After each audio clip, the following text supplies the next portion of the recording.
Look at you. How's it going, guys? Thank you. Thank you.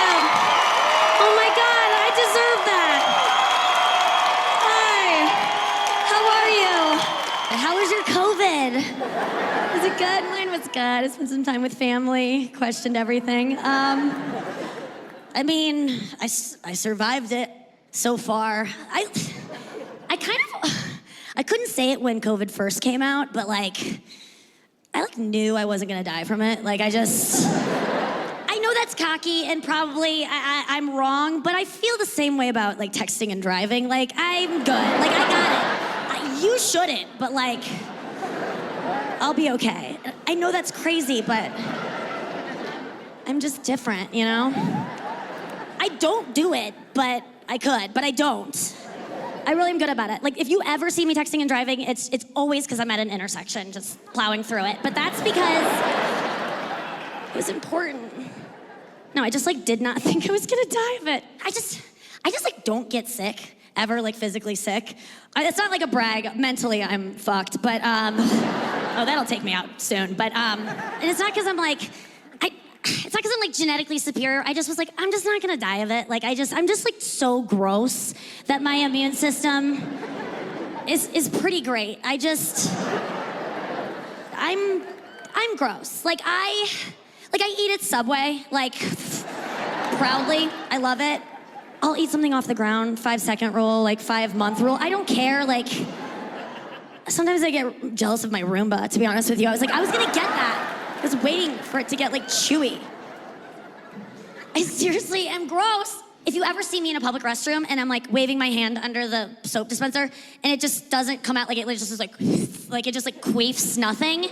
I don't go to another one. I just go, you know what, I tried, that was good enough. And I wash there was something there. I'll mime ooh, suds, but there aren't any, and you know that too. I just don't care about germs. So I don't know, it was hard for me sometimes with the mask. I would be I don't want to wear it, I'm not scared, but it's it's not about you. It's about other people. I had to remember, I created a mantra for myself to remind myself of that, because it was okay, you don't care if you get it, you just don't want to give it. You're fine if you get it, you just don't want to give it. It's like oral sex, you just don't want to give it to the elderly, or your parents. It'd be awful. It's go down on your mom or dad like that. I just couldn't live with myself. I'm sorry for that imagery, but now that it's out there, if you had to go down on one of them, who would it be? If you had just, and I'm not saying that to be outrageous, I promise you. I'm not saying that just so you're she's shocking and gross. I'm only saying that because I thought it once and I don't want to be alone with that, okay? So you have to have it too now. Okay, I'm gonna save you time. Don't even think about it. Stop. I know it's gonna haunt you for, a while, but it shouldn't. I figured it out. Gotta go with your mom. Go with your mom. It's an easy one. First of all, your mom has had her pussy eaten way less than your dad has had his dick sucked in his life. That's just stats. Give her one more for the road, you know what I'm saying? Because she will kill herself after you go down on her. You'll take your own life too. So you can't keep living after you go down on your mom. So, yeah, give her one more. And also, now this is just solid logic. You gotta go down on your mom, because if you were a vaginal birth, you already touched it with your mouth. You've been down there technically. Your mouth has hit it. It's just unavoidable. It's just true. I'm sorry. Dare I say it was the first thing you ever did on this planet.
it'll be the last. It's so gross. I don't like that joke either. It's awful. I just have to do that joke sometimes because I just feel like it perfectly encapsulates like what comedians are supposed to do, which is present information that's true that you haven't thought of before. And that joke, the Venn diagram, I mean, for it's true and you've never thought of it before, that joke is that really hits the baby's mouth on the mom's clit, or what, the nail on the head, whatever, however you say it, but it just is the most true thing. A guy asked me to call him daddy in bed recently. And it was Father's Day, so I was like, okay, I'll give it to you. But I didn't get him a gift last year. No, I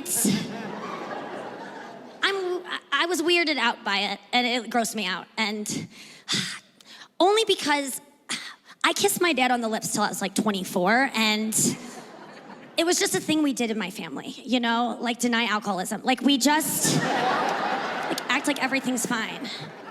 And I remember the day I put an end to it.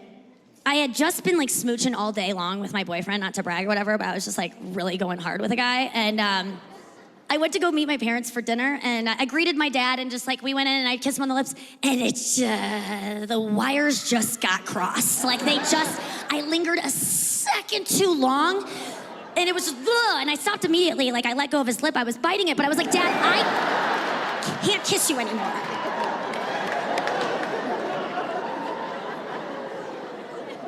He was so sad too, my sweet dad. He was just like, don't be weird about this. We kiss on the lips in this family. That's what we do. And I'm like, then why don't you and Mom ever do it? Why do Lauren and I have to suffer?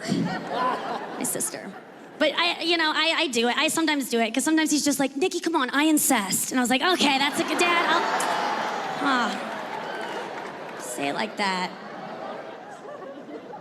I don't know, I felt weird when the guy wanted me to call him daddy. I didn't want to kink shame, though. I didn't want to be like, what the fuck are you fucking, you know? Because I just, I don't want to yuck someone's yum. I found the best way to discourage something in bed that you're not into is to try to get them to not be into it on their own, you know? Try to ruin it for them. So I gave in at first. It was hard, but I was like, oh yeah, does daddy like that? What about this? Does daddy like this? And by the end of it, I was just like, da, da, da, da, da, da, da, da.